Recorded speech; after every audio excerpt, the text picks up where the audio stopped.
Okay.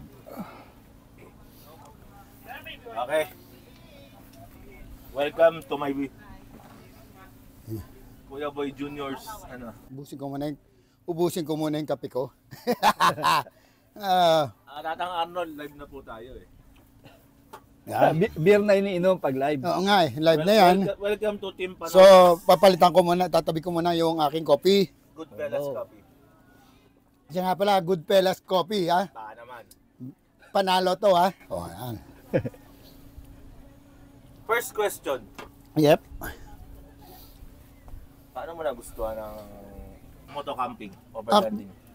Napanood ko yung mga vlog ni Idol Jack. Yan, nanonood ako. Sabi ko parang sarap nung mga ano niya. Kaya sakto, meron naman pick up. Tinry ko ngayon sabi ko, subukan kong mag-overlanding. Yeah, pero hindi pa kaya yung yung talagang off-road. Hindi pa may sabi ko medyo madugo yan, hindi kaya. So, parang yung pabilihan ng pick-up. Ang gusto niya yung kalibre. Sabi ko, wag mo ka magkalibre. Mag 4x4 ka para kung sakali sama tayo, mag-overlanding tayo. Sir Boom. Ako nag-start ako actually a year ago eh. Exactly almost a year ago. Riot din yun. Before yung Riot last year, actually bago birthday ko. Kailan ba birthday mo, Sir Boom? October. Oy, belated. Happy birthday. Belated. Dream car ko kasi magka-pick up talaga. Tapos nabigyan ng pagkakataon. Swerte naman ako, nakuha kong Hilux. Built na, pang trail, pang off-road, lifted, kompleto. Yun? Yung Hilux na puti. Simula nun, nanood sa YouTube, anong channel, off-roading. Tapos yun, uwi akong nanood mga overlanding. Ay mga kulitan na videos tulad ng kay Idol Jack, mga gano'n. Eventually, nag-try kaming mag-camp. First time namin sa Camp Boa sa Tanay. Pinakamalayo mo napuntahan, Tatang. Paano ka car camping? Car camping. Si Ruma, nag-reserve kami. March pa lang yun, ni-reserve na namin. Ang schedule namin is October 29 hanggang 28 to 30. Yan, tumuloy kami ng Camsur, tapos tumuloy kami ng Legazpi naman, ATV kami sa Mayon. Sir Boom, pinakamalayo mo Ako, pinakamalayo ko sa probinsya ng Airpat, sa Cagayan Province, dulo ng Luzon. Yung pinakamalayo. Sa banda sa Cagayan? Umabot ako hanggang Bugay. Yung 2 bayan bago mag Santa Ana. Yabangan session direct. Kita mo ba tong set nila? Sa sobrang yabang namin. Sobrang yabang namin. Nalipad ng hangin. Naarawan na kami ngayon. North, pinakamalayo ko pa lang so far na camping. Nueva Vizcaya. South, pinakamalayo ko Katanman. Sobrang daming pwedeng puntahan sa North. Hindi lang siya katulad ng mga campsite na talagang raw. Bundok talaga. Pero sa Nueva Vizcaya, yan, meron ng mga nagbubuo doon ng may mga nagbubuo na doon ng mga campsite, pero yung napuntahan namin, may pagkaro, pero may siya. Pero parang ganito yung ground, nagtabas pa nga. Pero mas malamig pa yun sa Baguio, yun ang masasabi. Paano mo naisipan na mag-car camping? Wala talaga kabalak-balak na mag-ganito before. Napasok lang kami ako sa ganito kasi because yung sa work ko nga, sa business ko ng video production kay Nito Tires, yung Go Adventure PH, it's sabihin na natin sort of marketing program ng Nito yon to showcase yung tires saan nakakapunta, plus yung mga other partners sa sina Black Rhino, ganyan, sina Overland Kings. So sinimula namin siya late 2021. Tapos nag-try pa lang kami noon kung okay. Dati ground tent ako, tapos wala ring sleeping bag, walang anything. Tent lang. Tapos literal ang dala namin kalan, mga ganyan. Tapos sa adala ako dati, top up cover lang ako. And then nung nagtuloy-tuloy na yung sabi, sige, seryosohin na namin paggawa ng content about this, doon na talaga ako na napunta sa ganito. Plus, ultimo yung suspension ko, nagpa-snorkel na rin ako, nagpa-smart cap na rin ako. Kasi wala, nandito na tayo. Sabihin natin, marami nang gumawa nito before us, but una pa rin tayo compared dun sa hindi pa gumagawa. Paano na naisip na buuin itong Sarap Buhay Group natin? Yung pangalan Sarap Buhay galing kasi kay Jack. Pero yung naisip na gumawa ng ganito is syempre dati nag-join kami sa mga overland na events like Overland Kamsur, Overland Philippine Overland, mga ganyan. Tapos Overland Expo. Tapos nakita namin na marami pa kasing yan, tulad ng mga ibang nandito sa group natin yun. Marami pang gusto sumama pero walang masamahang group kasi nai-intimidate.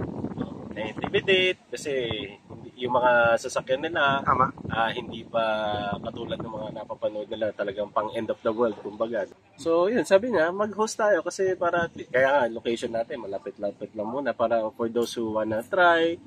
So yun, kaya nabuo yun para to encourage people to go live the outdoor lifestyle. Pero you don't have to worry kung wala kang grupo kasi nandito naman tayo to support them. Kanina, sa sobrang yabang na ini-interview ko, si Sir Boom tsaka si Sir Arnold, nakita mo yung ako nini. Silipad. Sa sobrang hangin. Tumaba ka sa ulo. Sa sobrang hangin. Nasira! Paano ka nag-start dito sa car camping, overlanding? Siguro nung pagkapanganak ko pa lang. Nag-start ako nung syempre influenced by YouTube vloggers, ganyan. More of talaga kami. Mahilig ako sa outdoors, pero more of diving, ganyan, free diving, mga mountaineering. Doon naman nag-umpisa lahat eh.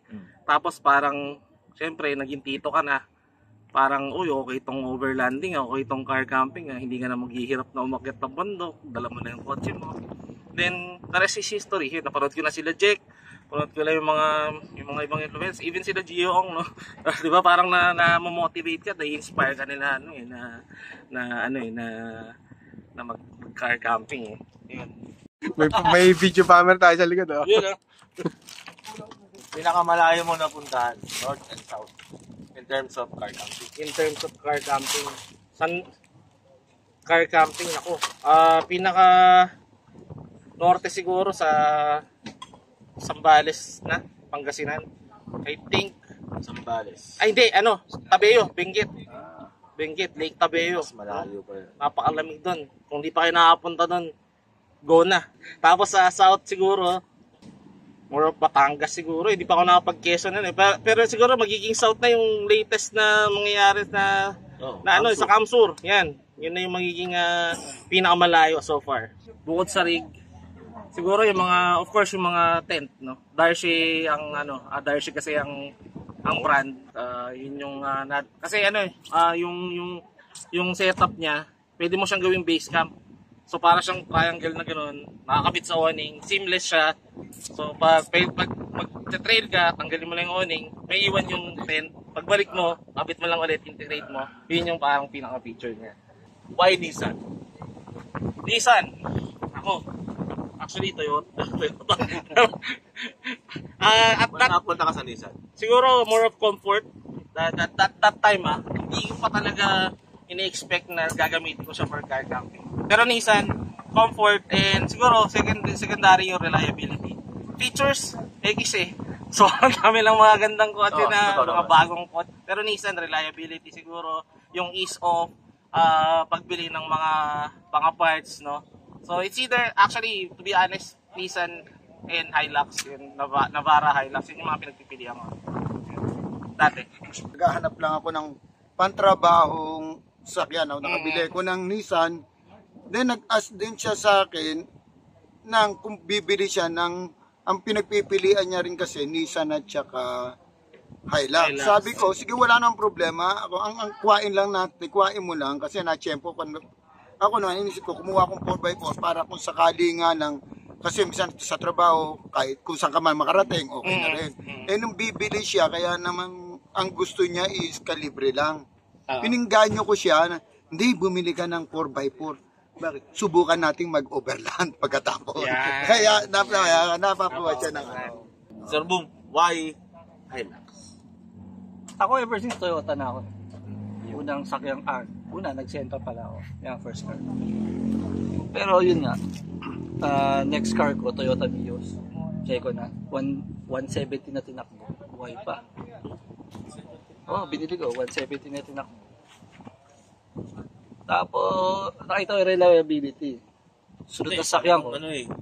Tsaka yun nga, yung kwento ng mga matatanda, mahusay nga talaga yung Toyota in terms ng reliability, availability ng parts. Kahit sinong mekaniko, kayang kumalikot ng Toyota. Mga 2014 na model. Ang dami kasi gumagamit yan sa Australia. Sinasabi nga nila, di ba? Pag gusto mong pantrabaho, Toyota. Pag gusto mong pampamilya, Nissan. Kasi may farm nga kami sa kanila. Hindi yung dapat na balak gawing service vehicle. Anong masasabi mo sa grupo natin sa Sarap Buhay? Ano lang, sobrang, alam mo, malaya yung nararamdaman ko. Walang halong kaplastikan, walang ilangan. Alam mo yung parang pag nakipag-usap ka, parang ay, isama lang to. Ayo, hindi. Lahat ng mga nakakausap ko, hindi.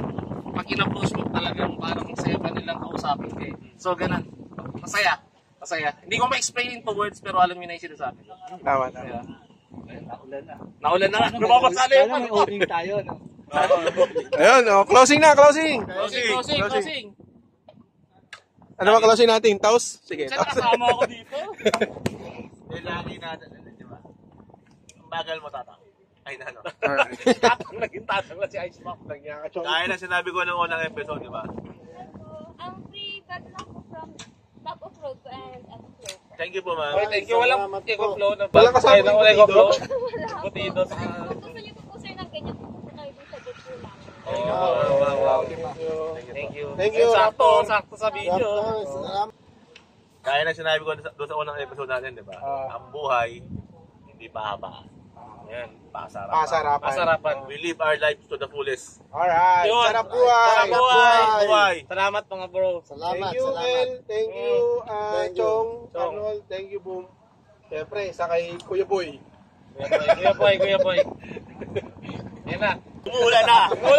Bye. Thank you. Thank you. Thank you guys for your time. Let's go.